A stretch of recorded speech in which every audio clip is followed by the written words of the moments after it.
Hi hello Jai Jagannath welcome back to my channel. मुझे मो hair care और मो स्किन केयर शेयर करने को जाऊँगी। मुझे किसी नड़िया तेल नहीं, किसी मेथी नहीं, किसी मंदार फूल नहीं, आ कि एलोवेरा नहीं, किसी पियाज नहीं, लास्टली भृषंग पत्र नहीं। एंड मुझे बहुत भल भाव फुटा छाड़ी दूसरी। देन फुटी सारा पर ठंडा कर छाणी देन मो हेयर अप्लाई कर तेल बहुत ही भल हेयर फॉल पाई हेयर ग्रोथ पाई बहुत भल। सो मुझे सब बेले अप्लाई करे मो हेयर रे। एठी मो फेस वाश नहीं मामाअर्थ विटामिन सी जोटा कि फेस को ग्लो करे स्मूथ करे स्किन को ब्राइटनिंग करे and this is my all time favourite face wash.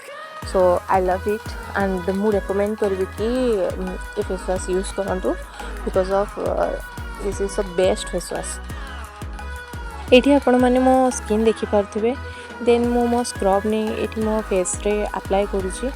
बहुत जोर अप्लाई करबा किसी भी आवश्यकता नहीं।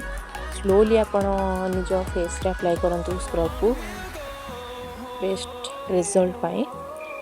एंड बहुत समय घसवा किसी दरकार नहीं। बहुत समय स्क्रब मीन ताकू जोर जोर जोर करवा किसी भी दरकार नहीं। बहुत स्लोली अप्लाई करंतु बेस्ट रिजल्ट पाए। मुझे मो नेक रे भी अप्लाई करूँ बिकॉज ऑफ फेस केयर नवा और नेक रो नबानी एटा तो हो पारिबनी। मोर फेस रे हेयर रिमूव करिवार थिला तो मु एठी एलोवेरा को नहीं आसी देन मो फेस रे अप्लाई कर दोची।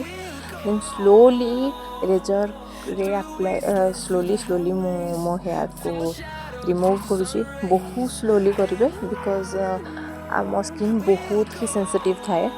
होममेड रो फेस पैक बनैथली जोटा कि बेसन मुल्तानी मिट्टी एंड कॉर्ड रे थिला जोटा कि बहुत इफेक्टिव थाए स्किन पाई बहुत इफेक्टिव थाए निज ब्राइटनिंग स्किन पाइबा पाई। सो दैट देखंतु वेरी इंपोर्टेंटली केबे भी निज हेयर रे शैम्पू डायरेक्टली यूज करंतुनी एमिति ही यूज करंतु। एंड मुझे शैम्पू भी करी सारिछि। मो हेयर को ड्राई करुछि बट नेसेसरी नुहे बिकॉज ऑफ वेदर मु यूज करुछि। देन एटी मु लोरियल हेयर सीरम नहीं जोड़ा कि more all time favourite and मु ताको बहुत भल भाव निज हेयर रे अप्लाई करछि। जेतबेले हेयर अल्प सुखा थिबो अल्प ओदा थिबो सेतबेले यूज करिवे एटी। देन मो स्किन केयर करछि एज यूजुअल टोनर।